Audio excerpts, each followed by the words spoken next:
तो जी हाँ, नमस्कार दोस्तों, आप लोग देख रहे हैं भोजपुरी धमाल। और आप सभी को बता दूं कि खेसारी लाल यादव जी का 2 मई को बहुत ही बड़ा गाना रिलीज होने वाला है अन्नपूर्णा फिल्म यूट्यूब चैनल से, जो कि अखिलेश कश्यप जी का कंपनी है।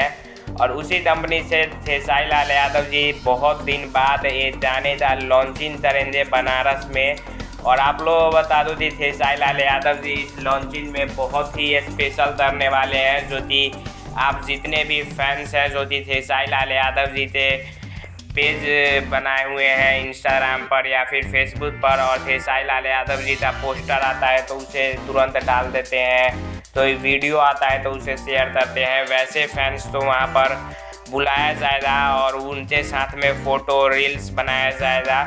इसके लिए आप लोग को जाने का मौका मिल सकता है। आप लोग विवेक सिंह और अखिलेश कश्यप जी के सोशल मीडिया से उन्हें कॉन्टैक्ट दीजिए। और 2 मई को जाना आ रहा है, तो 2 मई को ये लॉन्चिंग इवेंट बनारस में है, तो आप लोग तैयार रहिए। बहुत ही बड़ा धमाका होने वाला है 2 मई को। कितना एक्साइटेड है ज़रूर बताइए कमेंट में। तब तक के लिए जय भोजपुरी।